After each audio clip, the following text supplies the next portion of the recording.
Let's get a word on this story and the other big stories of the day. Chloe Dobbs, political commentator, is with us. How are you doing, Chloe?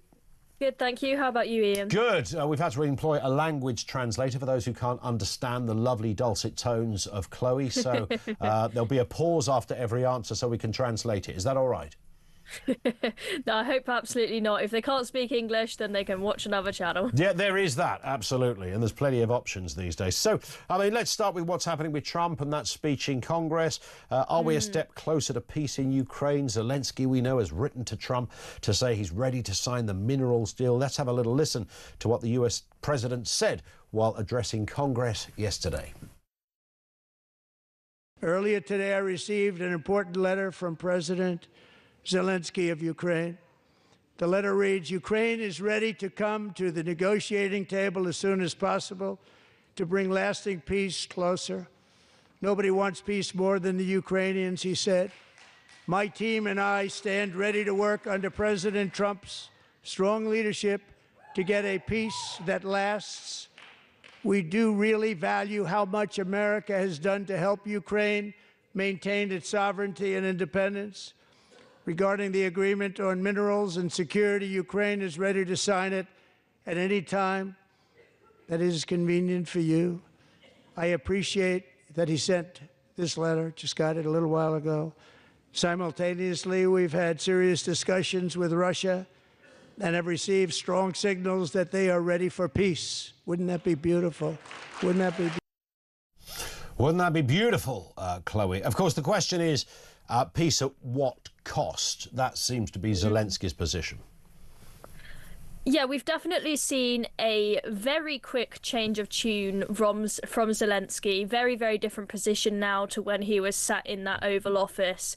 Really seeming quite uncompromising. Who was the most responsible for them getting in a fight? It's hard to say. People are on different sides on this. I think both of them are partly responsible. But it's fair to say that meeting did not go well and was pretty disappointing for anyone that wants to see an end to the fighting in Ukraine. But then we had Trump say, well, I'm going to pull all of our aid out of Ukraine, which some people say that's incredibly harsh.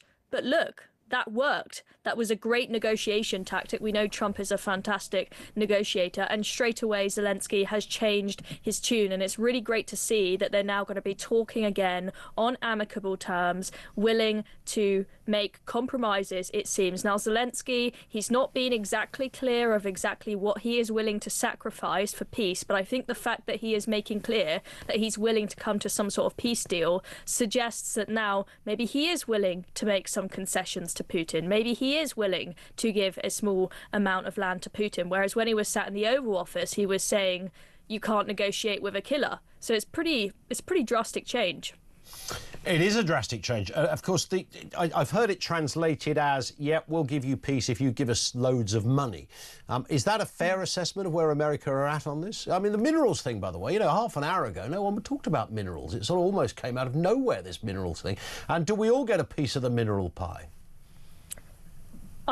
I don't know all the exact details of this mineral deal, but ultimately Ukraine will probably not agree to it if it's not favourable to them in some way. The US, they may benefit very well out of this. So we know that the US has benefited with oil and whatnot when they've got involved in wars elsewhere in the world. So I'm not surprised the US wants something out of it. They've given them a heck of a lot of money, so no surprise they want something in return. I think what's important to me is that when Ukraine, if this war ends and they're able to rebuild, that it is the case that they are able to become a wealthy society once again, as opposed to being a very impoverished society, because all of their money is being sent to America to pay back the money they were given during the war.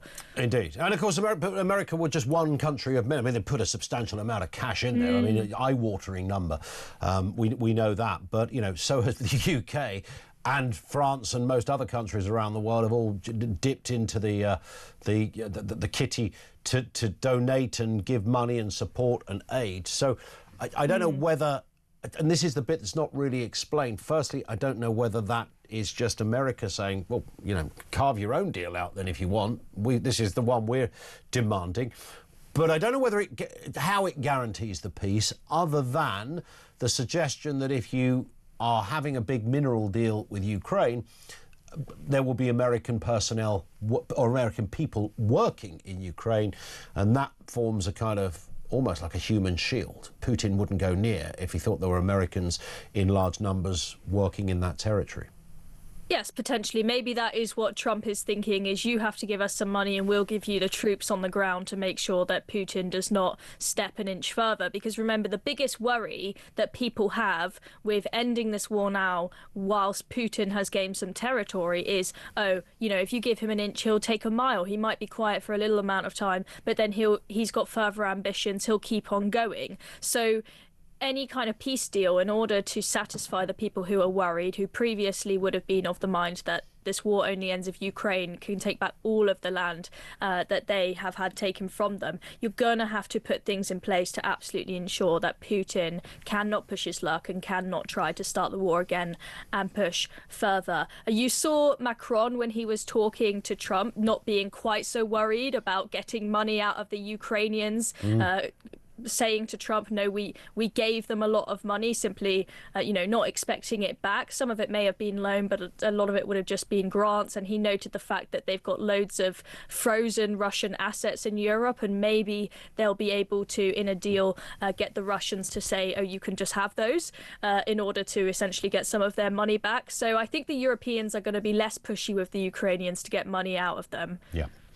We're going to watch with interest. A word briefly, Chloe, on this one. I mentioned this at the very beginning. Nearly 1 million people in Britain can't speak English, raising huge concerns over migrant integration. I know you've just been part of a big TV show which looked at, this is one aspect of the migrant story, the journeys people make, the background they come from, what is going on in their personal circumstances, etc.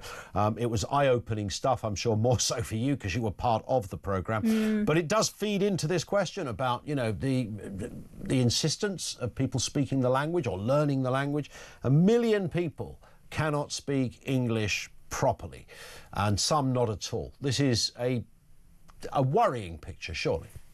Yes, this is definitely bad news, and we know why this is the case. This is because it used to be, when there were small numbers of immigrants in the UK, that if you moved here, you simply had no choice but to suck it up and learn how to speak the language, else you're not going to survive, you're not going to meet any friends or anything. But now, because there are much larger numbers of immigrants in the country, and a lot of the time they live in specific areas, they have separate communities, you can just move to a community that is full of people that speak your home language and not have to integrate. There's also definitely a cultural issue with the women, people who expect their wives to be stay-at-home wives and to not really leave the house very much or speak for themselves when they go to the shops and whatnot. That is also stopping people from learning the language. And I just think it's basic respect, if you're going to go live in someone else's country, that you learn the language. If I were to move to a non-English speaking country, I would make it my top priority to immerse and learn the language. And it's also a big problem for the economy as well as the problem of just respect for the culture, because how are you going to be any good at working a job if you can't speak the language? I mean, even if you're not in a customer facing role, you've still got to communicate with all of your colleagues and everything, right? I don't think there are many jobs that you can be much good at if you don't speak the language. Well, you wouldn't have thought so, would you? I mean, that just kind of goes with the territory. And I know that there are, people often say, well, what about Brits abroad who live in Spain who don't speak the language? Well, there's not a full equivalence there, and neither is there with other nationalities. If you're going somewhere and you are a massive contributor to an economy, you're not asking for anything back. You're not asking for a translator at the hospital or in the school. You're not even sending your kid necessarily to a school where they would need it. So there's lots of facets to this story, but certainly that headline figure of 1 million people not speaking the language is disturbing, which is why we're asking the question, how crucial is a common language? And the sort of anecdotal evidence, if you like, from our listeners and viewers of people who've experienced this in schools, in the health service in particular.